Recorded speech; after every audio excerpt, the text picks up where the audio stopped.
Right, we're joined by a good friend of mine and an expert in League One nappers. Well, expert, we'll go with it. Nappers, how are we? Friend, we'll go with it. Yeah, look, I'm glad to be on the channel, mate. Always like coming on here. Talking about Lincoln, who are a good football club, and looking forward to coming down to the bank. Last year, it was the best atmosphere in League One. It was our first away game, and it set the marker. I think your fans won you that game on that day, so it's going to be a good game at the weekend, and hopefully, we'll come out on top. Sorry, mate, I can see the brown on your nose all the way from down here. Let's talk about Fleetwood then and the signings. Now, we'll be honest, this is not the first time we've had to record this. Nappers has had a takeaway tonight, and it's all been a bit stressful. But we talked about signings and impacts so far this season. Yes. And you gave me the name Josh Vayler, the lad you signed on a free from Shrewsbury. He's made an impact for you, hasn't he? He has, and in the middle of the park, he's a warrior. He gets stuck in, and he's proper a Scott Brown type of player. He is like Scott Brown on the pitch, leader, captain, winning mentality, can score goals, can get into the opposition's final third, but can also do the dirty work as well. An absolute warrior, and you do need a Josh Vayler on the pitch. He's got over 400 appearances to his name for good reason. He's at a good age. He's got a good engine on him, and one of the best players in League One. And I'm very happy to have him. Any other of the summer signings have hit the ground running? Then obviously, you've got the likes of Callum Morton, Mendes Gomez is in the building. Jay Lynch has played a few games as well, Yeah. and the lad from Ireland, Promise on a Cherry. How are they all getting on? Yeah, they're all doing well, but another name that I'd like to mention is Josh Earl. I don't know how Preston let him go. He's slipped into left centre half, and he's like a Rolls Royce. He's a great passer of the ball. He can read the game. He's quite speedy. I don't think a striker is had anything on him yet. I think he's been a proper solid addition. This is the same Fleetwood that conceded 80-odd goals last year. We've got 2 clean sheets back to back. We're looking at a proper team, a proper good defensive outlook now, and hopefully that we can score a couple of goals because they've dried up. So you do one thing and then the other thing, is in there for a swing. But I'm really happy with our summer business so far. Now, one man, Nappers, that is reported to join Fleetwood, whether it's true or not, I think you guys probably just did it to rumble a few feathers down the road at Morecambe. Cole Stockton, he's been linked with a move to Highbury. Is that likely, and what's the story behind it? Because obviously he called in sick for the Seafood Derby a couple of weeks ago, didn't he? Yeah, obviously. Then he did play at Oxford. To be fair, he only had a doctor's sick note for a week, it seems. And then was back and then was out the team again. I do think he'll move on, but I don't think it'll be to Fleetwood. I don't think they'll want to sell him to us. They see us as a relegation rival after last year. I think that's a little bit twisted. I think that if you look at our side this year, I don't think we'll be down there. I think if you look at performances, the chance that we create, the feel-good factor, the squad that we've got, the budget that we've got, we shouldn't be down there. And maybe this year is a rival as well, which we are, but I don't think they want to sell us to us. But I think that could hurt them because he need players at the end of the day. And if Cole Stockton doesn't want to play for him, what are you going to do? You're going to have no goals on your side when you've got less than a week now to go and replace him. Manager talk then. Scott Brown's the new gaffer in at Highbury.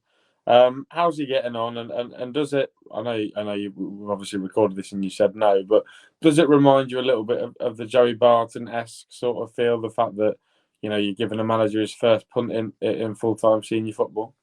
It doesn't. Like you just said, first punt. But with Brownie, it doesn't seem like a risk. Barton, it did, because Barton can go wrong at any time. It can go right, but it can go wrong. And it did a bit of both with Joey. With Brownie, it only seems to go one way. If we do fail, then we fail. But I can only see it going in a positive direction. I've seen enough so far to know what he's like as a person. Obviously, I've not met him yet, but listen to his interviews, listen to him speak, and he has this aura about him.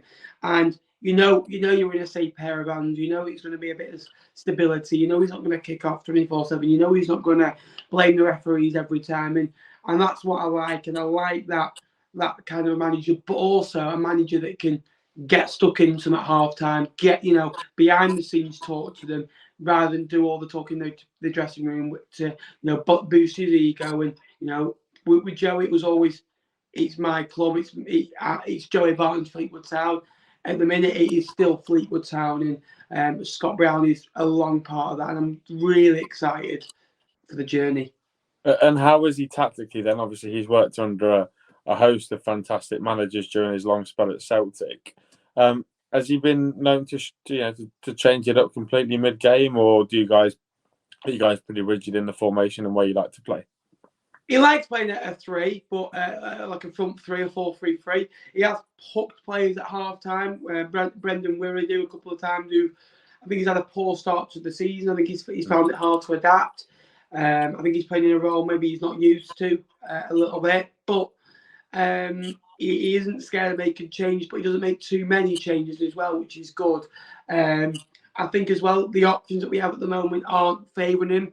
As soon as we get the 2 or 3 injuries back, Paddy Lane's back on track, as soon as we get one more striker, we may see a different side to him and a different, kind of tactical battle, because at the minute, all we're missing is a striker, and a big one at that. If we get one, we're in good business. And talk to me then about, firstly, we'll talk about the game against Everton midweek, defeat for the Cods, but it seemed like you guys put in a pretty spirited performance on your way to a defeat. Yeah, we did. Again, missing a striker, just missing someone to put the ball in the back of the net. Kearney's had a fantastic game. He ran with it. He, moved with it well as well. So for me, I think he had a very good game. I've been excited about him for a long, long time, Kearney's, and some of my mates are just getting on the hymn sheet about him to see what I see. You got Paddy Lane to add into that business as well. You got Joe Garner, who wins a lot of balls in the air for a little striker, and Jed Garner as well. We did create chances. I thought Everton were really poor, and obviously, in the words of new like youth graduate, our defender Drew Baker, non-league Rondon didn't have a sniff. And the Derby game, then obviously that's the game in the league, your last game in the league, a 0-0 draw. Good point against a team that had just come down, and the money and the facilities that Derby have got on offer. That seemed like a good point, given the fact they had 20-something shots by the end of the game. Yeah, but you look at it, mate. It was 8 shots on target, and for me, they had a couple of good saves from Jay Lynch, but I didn't really feel threatened. I thought that they were a bit huff but no puff. I've seen better sides. If I'm honest with you, if I look back at the first 5 games of the season, probably the best side I have seen, and I'll be honest with you, I'm not seeing many good sides, was Cheltenham out of a lot of them, really. I thought they offered the most, and at the time, they just gone and lost the first 3 or the 4 games of the season as well, and off the back of a 7-0 chumping as well. So it's early on in the season, but it was a good point. But I'm used to Fleetwood taking on these bigger boys in League One. We've gone to Sheffield United times and won. Sorry, mate. We've gone to all the big football clubs and got results. We can still do that, and it's going to be a different type of game on Saturday, because I rate Lincoln, I rate the fan base, I rate the ground. Obviously, people like yourselves as well, and you're a decent outfit, and for me, we gave Everton a little bit too much respect, and all being to you, I just hope we come to you and just get in your faces from minute 1 and we play our game. And we'll talk about the last time that the two sides met, the Nappers. That was back at towards the end of last season. A bit of a timid 1-1 draw. You guys took the lead. We managed to claw it back in the second half. A game of 2 halves, that one, I think that's fair to say. I actually prefer the game that got postponed, mate, if I'm honest with you. Yeah, me too, actually, yeah. Yeah, we had a good weekend there, didn't we? And like I say, first off, I thought it was those types of games last season where I think we were both down there, where if you finish off your chances in 1 half and you're more than safe, and we did that on numerous occasions last year where we just couldn't finish the ball off, couldn't get the ball into the final third at the right moment as well. So if we can improve on that last year, I think we'll be more than fine. I think you've improved as well. We've both got new gaffers, and I think the best of all thing that we've both got is we've both got new good factors into the football club now. So I think now we've got that, I think that there's new belief. I think if we both kept the same manager, I know Michael Appleton did really well for you. I reckon it'll be a bit more going to the season, a bit, again, it's another League One game. Now we're up for every game, aren't we? And you're believing in Mark Kennedy as well, and we're believing in Scott Brown as well. So there's a long way to go, but we've both come an awful long way in the last few years. But I still think that both football clubs will be looking to do a bit more, because it's always. I bet you've heard it, Jake.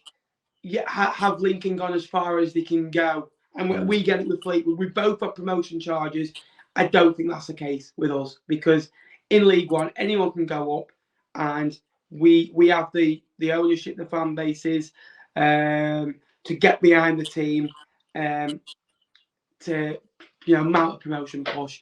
I've just said Fleetwood have a fan base. What have I come to? Yeah, I think you're wrong there, Nappers. Let's talk about, obviously, you're a League One man. You do your League One shows on a Monday night, obviously with myself. I think the co-host on that's a little bit poor, but yeah, go on. Yeah, well, yeah. All right, I'll have words tomorrow. Yeah, let's talk about your thoughts on Lincoln's business. Then I'm interested to see what your thoughts are. Charles Vernon, Paudie O'Connor, who's sort of taking your fancy of our new boys so far? Paudie O'Connor, everyone's with me. I remember you signing him, and he was like early on in the week. I think it was a Monday you signed him, and I remember saying, "Mate, that is a good signing," and you went, "Oh, I've not really heard of it." I went, "Well, he was at Bradford and he did this and he did this." But the one thing I signed, I went, "He has played this amount of games. He played this amount of games last year. He played this amount of games the year before, and these were his statistics." But forget about how he did in a side. How many games did he manage to tune out? Your problem last year was, I'm not having that you were a 6th or 7th from bottom side last year. You had too many injuries at wrong times, just like ourselves. We had 16 out at one time. And I went, if you can keep players fit, you're comfortably, in my opinion, in the top 30, in the top 40, win one, draw one, lose one, and your performances are better. And last year, that haunted you. So for me, bringing in a player that can play that amount of games, Oakley Bootle, I think you bring in as well from Stoke. I like the look of that signing as well. And then obviously, I think the best news of the summer was, at this moment in time, touchwood for your sake, Anthony Scully's still being at the football club, because you've got a player there that will go and get you, probably 15 goal contributions, if not more, this season as well. Absolutely, mate. And can I push you for a score prediction for Saturday afternoon? It's difficult, because I reckon it really could go either way. I can see both sides nicking it. I'm going to go for a 1-1 draw. I don't think it'll be 0-0. I hope it's not 0-0. I've seen too many of them in the last few weeks. I reckon that the crowds could have a huge impact, because I reckon even if you go 1-0, it's going to be even harder to stay in the game, if that makes sense. I reckon if we're going to win, it's going to be a later goal where your fans are just stunned. We peaked a little bit too early last year. It was a bit like England against Croatia, a goal similar. Your fans were immense, and you got your side back into the game. And 2 wonderful goals. I think my angle of it was, probably the best in the stadium for it.